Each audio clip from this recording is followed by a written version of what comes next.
So, for those of you that don't know a lot about me and are just learning, my name is Donna Bowling. I am a podcaster. I am a personal branding coach. I am a content creator, a former casting director here in Los Angeles. I have a lot of fun showing up online and kind of giving you guys the authentic story behind the scenes of what it means to run a business, grow your personal brand, how to show up authentically, how to create content authentically. And I like to kind of get you into my personality and who I am because for so long I spent in my years of casting kind of having to like hide that, right? Like I spent so many years trying to have to be a version of who I was that wasn't really full me because I'd probably get in trouble, honestly. I'd get in trouble, fired, or, not hired again. Not because I'm a bad person, but just because I'm a little off the cuff. I like to make people laugh. I really enjoy kind of being inappropriate sometimes as like a joke. And I have fun and I have no filter. And that sometimes can be a little bit of offensive to some. And I'm so sorry if that is the case.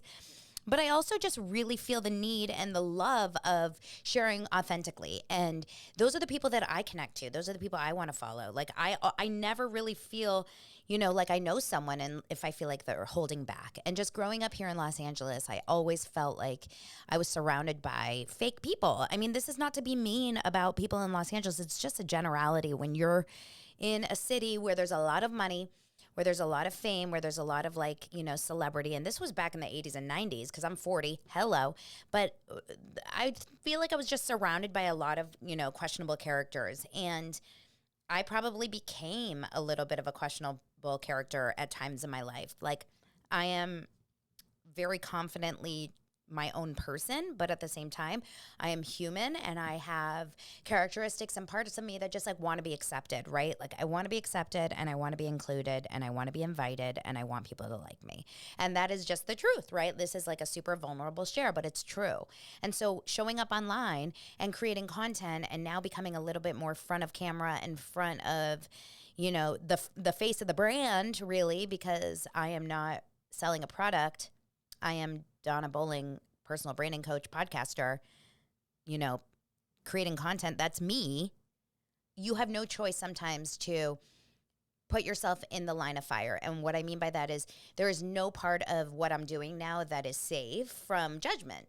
By the way, side note, judgment is so realistic and real and human condition. And if you're not judging people or if you're saying that you're not someone that judges, you're completely lying to yourself because judging it's almost impossible not to judge. Okay? It's almost impossible not to. And I've heard from multiple therapists on this. So I'm not making this one up. You can judge and it's okay to judge. It's okay. It's natural. So anyway, when you guys are watching my content or when you're watching anyone's content online, like you're going to judge. And that could be a positive judgment, a negative judgment, a neutral judgment, a up and down judgment, like a little bit of both. And I do it too.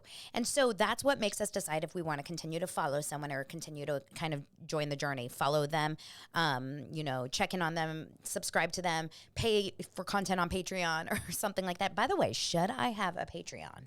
Like I'm trying to think about if you like an episode like this, maybe I'll start to do Patreon episodes where I give you kind of more of the behind the scenes. And then front of camera will be like a little, more like business. But then the behind the scenes will be on Patreon. Tell me if you guys are interested in that. Send me a DM at This is Donna Bowling on Instagram. Okay, so this year I really went all in on content creation, and my bubble used to be on Instagram. I really honestly did not know like a life outside of Instagram. It's kind of embarrassing to say that considering that I was a personal branding coach, but I really was an Instagram coach in the sense that like that's all I really knew.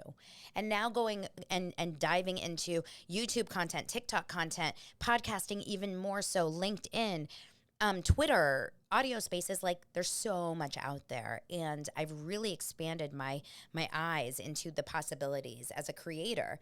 I never really believed that I had that talent in me. I never really believed that I had that drive in me. I always just saw myself as a coach. Like I am here to show up to give you business information. But the truth is like what I really, really am passionate about is is connecting, is making people feel seen and heard and understood, is deep diving, is to going into the why and the how and the who, is to understanding like the human condition and why we like certain people and why we don't, understanding kind of like the rise and fall of social media gurus, et cetera, and how to avoid that as someone that is in the public figure. Like, I don't want to label myself as just a coach. That's not who I am. There's so much more I can do.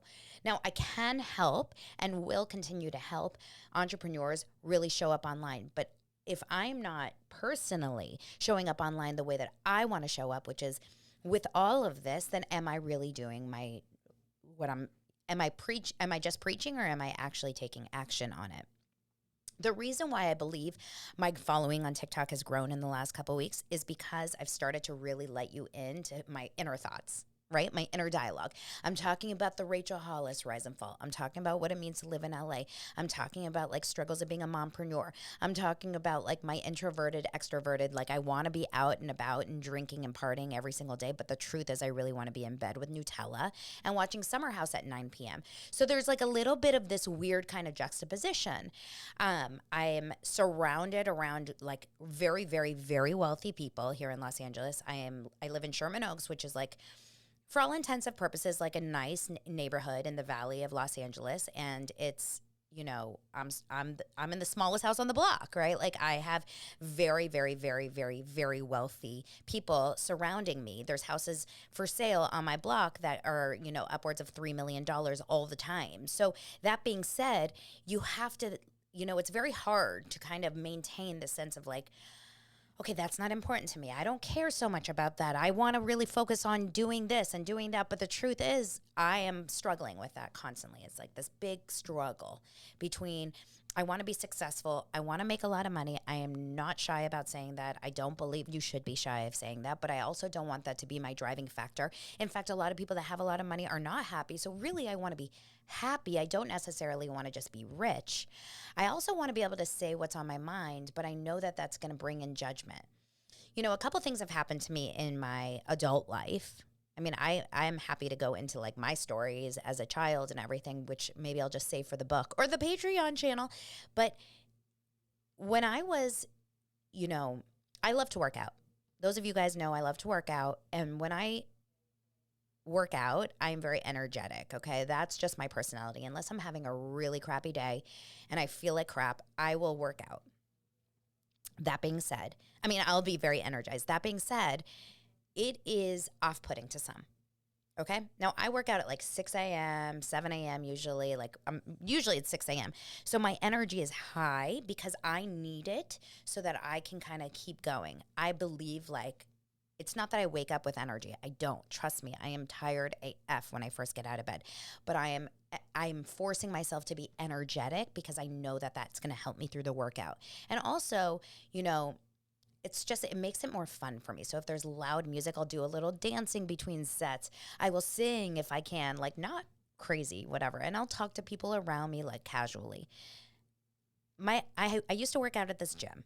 It was one of my favorite places. I was there all the time. It was family. You know how it is when you start working out at a gym. You become family with your people, right? And so what happened was I started to find myself like feeling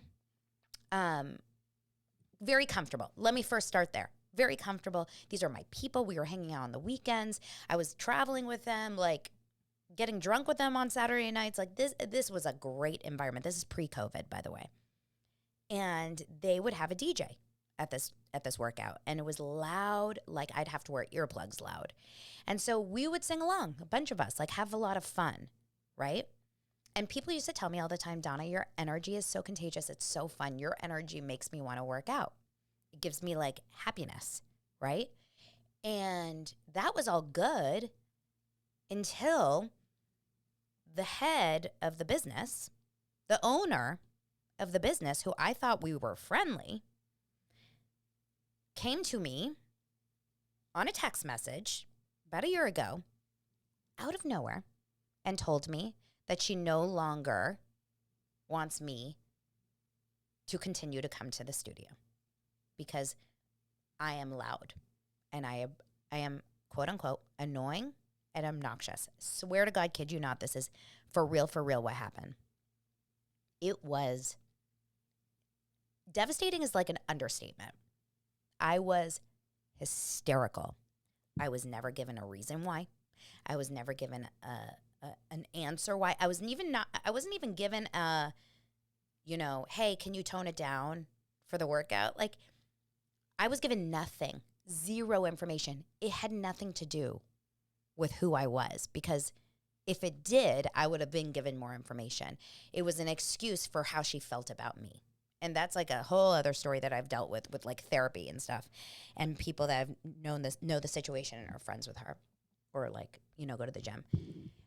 That kind of shit, when you start hearing that kind of stuff, it sits with you, and it festers in your own brain. And what she did by saying those words to me without giving me any sort of examples, without giving me any sort of like warning, without giving me any sort of like love, like, hey, this is annoying to some people or whatever. Nothing. It was like, you're out. I can't even put into words how bad that felt. And I will hold that with me for the rest of my life. I will. It took me a really long time to not get emotional talking about it. That's the truth. Because all you want in life is for people to like you. And it was the one time in a very long time where I was like, I can't control if people like me or not. I've done everything in my power to be like a likable person. People like me at that gym, right? Like, I've made a lot of really close friends through that I still talk to. And what someone loves in you and what someone really appreciates in you isn't necessarily what someone else will. Isn't necessarily what someone else will feel. And so if I could leave you with anything, it would be, just know that what you're doing amazing for one person may be awful for another, because beauty and likability is in the eyes of the beholder, right? And so I can decide that I love someone that you think is annoying, and you can decide that you love someone that I can't stand. And that's cool. But that means there's a space for you.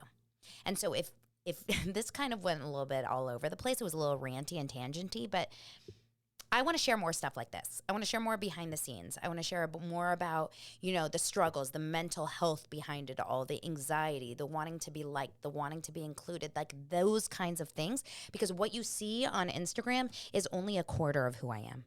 Really. There's so much more. So if you're enjoying an episode like this and you want more, let me know. Put it in the comments. Put it in the reviews or whatever, or DM me. That's like the best. DM me and let me know what you thought, because I want to show up more like this. I think this is a really kind of special place that I have in terms of platform, and I don't want to not use it. I want to be able to use this platform. You can also watch me share this over on YouTube, and we can go from there. But I appreciate you guys so much. Thank you for being here as always, at Amp It Up, or on Instagram, or now on TikTok, on Twitter, on LinkedIn, on YouTube, and probably on your couch. I'll talk to you guys soon. I hope you have a fantastic rest of your week.